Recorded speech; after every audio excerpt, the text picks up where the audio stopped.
धर्म कर्म में डूबी स्त्री की दुर्दशा। पंडित जी के पूजा पाठ टोटकों में पूरी तरह उलझ चुकी थी बरखा। हर समस्या उसे एक ही उपाय दिखता, वे थे पंडित जी। लेकिन पंडित जी ने ही उसकी नैया डुबो दी। बरखा आज कुछ ज़्यादा ही व्यस्त थी। अपने बगीचे से फूल पत्तियाँ तोड़ आरती की थाल सजाकर पूजा पाठ करने के बाद बेटी वैदेही को आवाज़ दे रही थी। आज तरह तरह के पकवान बनने थे। विशेष पूजा जो थी, खानदानी पुरोहित विश्वकर्मा कुछ ही देर में बरखा के घर पधारने वाले थे। ब्राह्मण भोजन एवं दान पंडित जी को नगद 51,000 रुपये, 7 मसलिन सिल्क की धोती और कोसा सिल्क का कुर्ता, साथ में अनाज फल आदि तो है ही, ड्राई फ्रूट और मिठाई के डब्बे न दे तो पंडित जी की खातिरदारी अधूरी रह जाए। बरखा की भक्ति के क्या कहने। तभी तो उन्होंने अपने पति बल्लभ से छिपाकर एक पुरानी सोने की अंगूठी श्री विश्वकर्मा के लिए निकाल रखी है। ये पंडित जी खानदानी गुरु हैं। उनकी कृपा से पति बल्लभ का व्यवसाय और फले फूलेगा। पति ने एक एजेंसी ले रखी है, अच्छी नहीं चल रही। उनका बेटा 12वीं में है, उसका पढ़ाई में मन नहीं लगता। बेटी स्नातक के बाद एमटेक इंजीनियर। अरुण से शादी की बात जम जाए तो सोने की अंगूठी क्या चीज़ है। बरखा की इस घर में तूती बोलती है, उनको कुछ कोई कहे मजाल क्या। पति बल्लभ कुछ आलसी किस्म के हैं, अपने में ही मस्त, महंगी शराब के शौकीन और नए गैजेटों के दीवाने। बल्लभ के शौक ऐसे थे कि उनकी आय से ज़्यादा पैसे उनमें व्यय हो जाते। बरखा के लिए पंडित जी रामबाण थे। पति में समझदारी आए, बेटे का पढ़ने में मन लगे और बेटी को अच्छा वर मिले। इन्हीं आशाओं में बरखा पंडित जी के लिए टोटके अपनाती रहती। कभी कभार पति या बेटे में कुछ परिवर्तन देख वह उत्साहित हो जाती कि हो न हो यह पंडित जी के बताए उपायों का ही कमाल है। बरखा को पूरा विश्वास था कि पंडित जी की कृपा के कारण ही पति को बैंक से लोन मिल गया और ऊपर 2 कमरे, रसोई, बाथरूम, बालकनी आदि बनवा कर किराए पर दिया जा सका। इससे थोड़ी सहूलियत हो गई, वरना पति के इस एजेंसी के भरोसे तो कुछ नहीं होने को था। अब बरखा ने पंडित जी से एक और कृपा करने की प्रार्थना की है। किसी तरह उन्हीं के ही घर में किराए पर रहने वाले इंजीनियर लड़के से उसकी बेटी वैदेही की जोड़ी जमा दे। पहले तो पंडित जी राजी नहीं थे। लड़का लड़की से छोटी जाति का है। हाँ, उनके पास हर पाप हर मुसीबत की काट तो है, लेकिन इसके लिए जुगत करनी पड़ती है। बरखा को पंडित जी ने अलग से अपने घर बुलाकर कुछ उपाय बताए। कहा, आप किसी मंदिर या ब्राह्मण को 5 बोरी अनाज, 5 लीटर गाय का घी, 5-5 किलो काजू किशमिश दान करें और किसी ब्राह्मण वंश की नई नवेली दुल्हन को लाल बनारसी साड़ी दान में दे तो मैं एक अनुष्ठान द्वारा लड़के पर से छोटी जाति का साया हटा दूंगा। फिर आपकी बेटी की शादी उस लड़के से आसानी से हो जाएगी। जी पंडित जी, पर बाहर कहाँ मंदिर या ब्राह्मण ढूंढूं? आप तो है ना, सो आपकी जैसी मर्जी। बरखा को यह लड़का बेहद पसंद था। बिल्डर पिता का इकलौता वारिस, खुद का भी महीनों का 70,000 रुपये का पैकेज, 3 साल की नौकरी में ही काफ़ी दमखम रखने लगा है। यह लड़का अरुण अपनी समान सी बेटी के लिए यह लड़का किसी हीरे से कम नहीं था। बरखा ने पंडित जी को ही सारा सामान दे दिया, कर कर्तव्य खत्म कर लिया। पंडित जी ने सामान तो रखा ही, अपने बेटे की नई शादी से घर आई दुल्हन को अपनी तरह से लाल बनारसी दान दे दी। हाँ पंडित जी, बरखा से यह कहना न भूलें कि बरखा को ज़्यादा पुण्य का भाग मिले, इसलिए उनकी दी हुई साड़ी खुद ही बहू को उन्होंने दे दी। बरखा पंडित जी की इस दया दृष्टि पर फूली नहीं समाई। अब तो जरूर ही बरखा की मनोरथ पूरी होगी। पंडित जी की सलाह पर बरखा अपनी बेटी को अरुण के कमरे में टिफिन लेकर भेजने लगी थी। अरुण ज़्यादा घूमने फिरने का शौकीन नहीं था। 8 बजे ऑफिस से आकर वह घर पर ही शांति से विश्राम करता, पढ़ता या कंप्यूटर पर काम करता। ऐसे में समय काटने के लिए वैसे ही वैदेही का उसके आसपास आना उसे अच्छा लगने लगा था। अपनी माँ की सह और परामर्श से वैदेही अरुण के परिवार और उसकी रुचि की जानकारी लेती हुई उसके करीब होती गई। 28 साल का अरुण उसके इस तरह खुद से करीब आने पर अपने पर काबू न रख पाया। एक उम्र का दौर, एक ज़रूरत चाहतों की वे दोनों सीमाओं की लकीरें लांघते रहे। एक दिन वैदेही ने पिता बल्लभ को माँ से कहते सुना, बेटी को जब तक उस लड़के के पास भेज रही हो, उसका पिता धनी है, वे भला हमसे क्यों रिश्ता जोड़ेंगे, और फिर तुम्हें तो जाति की भी पड़ी रहती है। अब तो लड़का हमसे कम है जाति में, फिर भी अजी जाति तब मानती हूँ जब सामने वाला इतना धनी न हो। सोचो जरा, एक तो इकलौता लड़का खुद ही इतना कमाता है, ऊपर से बिल्डर पिता का इतने करोड़ों का कारोबार, जाति के पीछे क्यों मरूं? ठीक है, माना जाति गई लालच की दुकान पर तेल लेने, लेकिन शादी होगी कैसे? उसके परिवार को राजी करना जरूरी नहीं? क्यों ना होंगे वे राजी? पंडित जी किस लिए हैं? इतने टोटके करवाते हैं मुझसे। हाँ, तभी तो सारा दिन तेल सिंदूर पोत कर कभी पीपल कभी वट के पेड़ में धागे बांधती रहती, गाय को तिल गुड़, कुत्ते को रोटी और कौवे को चावल खिलाती हो, पेड़ पौधों पर मंत्र पढ़कर पानी छिड़कती रहती हो, तरह तरह के मंदिरों में जाकर नारियल चढ़ाती हो। तो तुम कौन से दूध के धुले हो? शराब में पैसे नहीं उड़ाते? हाँ, उड़ाता हूँ, शौक करता हूँ। तुम्हारी तरह खुद को धोखे में नहीं रखता कि शराब पीने से मैं अमीर हो जाऊँगा या मेरी बेटी की उस अमीर लड़के से शादी हो जाएगी। तुम्हें गाय को या कुत्ते को या जानवरों को खिलाने का शौक है तो खिलाओ, उनकी भूख मिटाने के लिए खिलाओ। अपने फायदे की सोच कर वहाँ भी यह कि ऐसा करने से तुम्हारी बेटी को वह मिल जाएगा, यह तो दिमागी बीमारी है। तो क्या करूँ? तुम्हारी एजेंसी अब पहले से अच्छी नहीं चल रही। एक नया होनहार लड़का आया, इसलिए तुम्हारे टोटके से बिल्कुल भी नहीं। अब हम और ग्राहकों को ढूंढने लगे हैं, होम सर्विस देने लगे हैं। और यह लड़का आया कहाँ से? विज्ञापन देने से नहीं, तुम्हारे विज्ञापन से नहीं। पंडित जी ने मुझे लाल कपड़े में 3 चांदी के सिक्के बांध नदी में बहाने को कहा था, इसलिए। नदी में? यहाँ कौन सी नदी नजदीक है? पंडित जी के घर के सामने बने पोखर में। पंडित जी ने ही कहा बेचारी नदी ढूंढने जाओगी? मेरे घर के सामने का पोखर बहुत ही पवित्र है। कितना ख्याल रखते हैं पंडित जी। वह पोखर कहाँ? पानी का गड्ढा है जिसमें पंडित जी फूल पत्तियाँ फेंकते हैं। हाँ, वही डाले।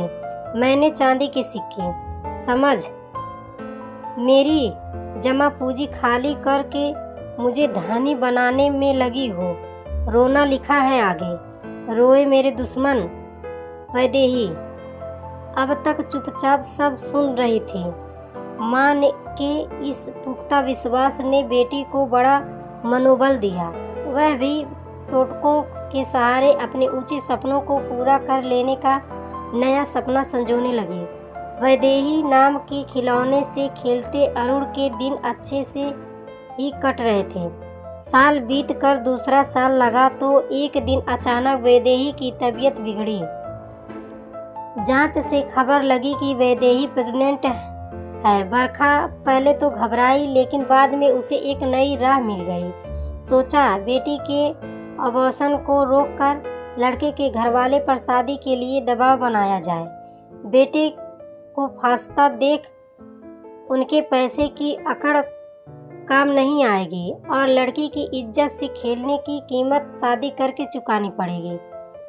अभिशाप में छिपे वर को पहचान बरखा ने बेटी को अबॉर्शन के लिए बिल्कुल मना कर दिया। उसे अच्छी तरह यह भी समझ दिया कि वह बच्चे की दुहाई देकर अरुण पर तुरंत शादी का दबाव बनाए। बरखा अबॉर्शन के लिए बल्लभ की बात अनसुनी कर सीधे पंडित जी के पास पहुंच गई। पंडित जी को आगे की उन बातों का सरसरी तौर पर अंदेशा था ही। आखिर उसका तगाजा और बड़ों की सह पर ये नज़दीकियाँ उन्होंने बरखा को सुझाव दिया, आप लड़के पर लड़की के द्वारा इस चार्ज पर केस करवाओ कि शादी के झांसे में लड़का साल भर से लड़की का शारीरिक शोषण करता रहा, अब शादी से मुकर रहा है। पर पंडित जी इसमें लड़का कुछ कह नहीं सकता, उसके परिवार वाले तो धमका रहे हैं हमें। अरे केस तो करो, फिर देखना कोर्ट से आदेश मिलते ही कैसे आते हैं वे शादी करवाने, और नहीं भी हुई शादी तो गर्भवती पर छोड़ने के लिए लाखों का मुआवजा तो मिलेगा ही। जी पंडित जी, आप कितना सोचते हैं? मैं खुद इस बार जोरदार यज्ञ करूंगा। आप इस यज्ञ के लिए 51,000 रुपये और दे देना, और कुछ देने की ज़रूरत नहीं। पंडित जी अभी तो हाथ बहुत खाली है, कुछ कम कर दे तो। अरे आप इतनी कुलीन शालीन और भक्त स्त्री हैं, फिर भी पैसे के लिए सौदेबाजी कर रही हैं। हम तो भक्त की नीति श्रद्धा को देखते हुए ईश्वर तक आपकी बात पहुंचाते हैं। आपकी श्रद्धा कम होगी तो ईश्वर तक बात पहुंचेगी ही नहीं, फिर बेटी आपकी महलों की रानी बनेगी, आप भी दूध में नहाओगी। आप अभी गरीब पंडित का हिस्सा कम कर रही हो। नहीं नहीं पंडित जी, आप दुखी और क्रोधित मत होना। ठीक है, बल्लभ जी के साथ ज्वाइंट अकाउंट से कुछ निकालने की कोशिश करूंगी। आप थोड़ा मंत्र पढ़ देना, उन्हें ध्यान न रहे, पता ना चले। खुश रहो देवी, मैं तुम्हारे लिए अवश्य ही मंत्रोच्चार करता रहूँगा। साल बीतते बरखा के घर का हाल बिल्कुल बदल चुका था। वैदेही ने एक बेटी को जन्म दिया, बरखा ही उसे संभाल रही थी। अरुण के पिता को जब बरखा का बेटी की शादी को लेकर पत्र मिला तो ये रायपुर से सीधे उनके घर आ धमकी। साथ में कई अन्य लोग भी थे। बेटे को तो सामान सहित कुछ दिनों की छुट्टी लेकर साथ लिवा ले गए। बरखा को चेतावनी दी कि अब वे इस केस का नतीजा भुगतने के लिए तैयार रहें। जब शादी का झांसा देकर रेप करने का चार्ज लगा केस फाइल कर दिया गया था, वैदेही के लिए हर पल डरावना था, जैसे कि मगरमच्छ के खुले जबड़े में सामने उसे तैरने के लिए छोड़ दिया गया हो। इधर पंडित विश्वकर्मा जी से जब बरखा अपनी परेशानी बताती, वे पूजा पाठ, अंगूठी, जड़ी बूटी आदि के नाम पर खूब पैसे मांगते। बरखा भी क्या करे, पहले लालच का फंदा, फिर लालच से निकलने का फंदा गले की हड्डी बन गई थी। पंडित जी का लालच। वैदेही इन महीनों में टूट सी गई। उसे अपने आप पर बड़ा तरस आता। उसकी सहेलियां दिमाग की दुरुस्त थी, कुछ नौकरियां कर रही थी, कुछ पोस्ट ग्रेजुएशन। आज वे कितनी चैन से थी, और वैदेही कोर्ट के चक्कर लगा कर एड़ियाँ घिस रही थी। बीए में भी कम अंक आए थे, क्योंकि वह तो अरुण के प्रेम जाल में डूबी थी। पंडित विश्वकर्मा के बारे में अरुण के बिल्डर पिता को जैसे ही पता चला, वे पहुंच गए उनके घर। 1 लाख का चेक देकर कहा, बरखा और उसके परिवार की बुद्धि ऐसे भ्रष्ट कर दो कि उनका सारा आत्मविश्वास खत्म हो जाए, वे पूरी तरह टूट जाए और केस में उल्टा सीधा दांव चले। विश्वकर्मा जी के टोटकों और चोचलों का तो बस एक ही मकसद था, वह था धन। जब वह अरुण के पिता से आ रहा तो बरखा के 20-30 हजार को कौन पूछे। बस तब से बरखा के टोटकों की गति धीमी पड़ गई। उधर पंडित जी के उल्टे परामर्श से कई बार बरखा ने केस के मामले में गलत बयान भी दे डाले। वैदेही के पिता ने एक सीनियर वकील ढूंढा तो था, लेकिन उनकी फीस ज़्यादा थी। उन्होंने बल्लभ जी को कुंदन के पास भेजा। 30 साल का यह युवक बड़ा ही मेधावी और तार्किक था। सीनियर वकील ने ही बल्लभ जी से कहा कि वे कुंदन से मदद लें, भले ही 4 साल ही हुए हैं उसका प्रैक्टिस में, लेकिन वह किसी अनुभवी वकील से कम नहीं। फीस कम थी उसकी, सो कुंदन ही उनका केस देख रहा था। उस रोज कोर्ट में वर्डिक्ट आने के बाद वैदेही टूट सी गई थी। कुंदन ने उसे अपने ऑफिस में बुलाकर बैठाया। कहा, तुमने केस फाइल करने से पहले ये नहीं सोचा कि यह कितना कमज़ोर केस है। मुंबई हाईकोर्ट के नवीनतम आदेश के अनुसार कोई भी लड़की जो बालिग है और अपनी मर्जी से संबंध बनाया हो, शादी के दबाव में लड़के पर रेप का चार्ज नहीं लगा सकती। एक लड़की को भी इस संबंध की जिम्मेदारी उठानी चाहिए। जहां धोखे से संबंध बनाए गए हों तब बात अलग है। एक तो तुम 22 साल की पूर्ण वयस्क स्नातक पढ़ी, 30 पर लड़का तुम्हारे घर का किराएदार जहां तुम अपने माता पिता के साथ रहती हो, शादी का झांसा देकर रेप कर रहा है। यह तो साफ केस है। उसके पिता के रुतबे और उसके पैसे को देखकर शादी के लिए फांसने का कानून अंधा तो होता है, पर इसलिए कि अमीर गरीब स्त्री पुरुष ऐसे किसी भेदभाव को न देखे। ऐसा अंधा नहीं कि अन्याय का चेहरा न देख सके। मेरे सीनियर ने कहा था, इसलिए यह केस मैंने लिया था। मुझसे गलती हो गई, पर जज साहब उसे मुआवजे को तो बोल सकते थे, मुझे ही समझाइश देने लगे। क्यों देगा वह मुआवजा? आनंद दोनों ने मिलकर उठाया। अचानक कुंदन थम गया। उसे एहसास हुआ कि उसे लड़की को प्रत्यक्ष जलील नहीं करना चाहिए। वैदेही ने सिर झुकाकर 2 बूंद आंसू की गोद में लुढ़क पड़े। सामने बैठे कुंदन को यह दिखा तो वह अपनी कुर्सी से उठकर वैदेही के पीछे खड़ा हुआ। उसका पीठ पर सहानुभूति का छोटा सा स्पर्श रखा और पूछा, तुम इस राह पर कैसे चल पड़ी? मेरी माँ की अति महत्वाकांक्षा, धन की प्राप्ति, लालसा और इन सब को हासिल करने का आसान उपाय टोने टोटके में विश्वास है। तुम्हें क्या ज़रूरत थी इन सब के पीछे पड़ने की? पढ़ी लिखी हो। माँ हर वक्त पंडित जी की जादुई ताकत का वर्णन करती कि उनके बताए उपायों से हम जो चाहें पा सकते हैं। माँ इसी वजह से उनकी हर डिमांड पूरी करती। ज़्यादा पाने की होड़ में जो अपना था वह भी गंवा दिया। मैं माँ की अंधा श्रद्धा पर पूरा विश्वास रखती थी। अब सोचती हूँ माँ का या घर की पत्नी का बौद्धिक, तार्किक और विवेकी होना कितना जरूरी है। तो तुम लोग हारे कैसे? टोटके ने काम नहीं किया? दरअसल टोटका नहीं, जो मनोबल पहले तुम्हें पंडित जी से मिला था उसे बाद में अरुण के पिता ने उनसे काफ़ी रुपए में एवज में खरीद लिया। अब पंडित ने तुम्हें मनोवैज्ञानिक तौर पर तोड़ दिया। ऐसी बातें कहता कि तुम्हारी शक्ति क्षीण होने लगी। तुम लोगों ने केस में काफ़ी गलत बयान भी दे दिए और यह सब उस पंडित के कहने पर। ऐसे भी मैं टोटका नियंत्रित नहीं हूँ। टोटकों का मुआवजा पर असर नहीं हो सका और तुम्हारे। कुंदन ने हल्का सा मजाक किया। दुखी होते हुए भी वैदेही मुस्कुराए बिना नहीं रह सकी।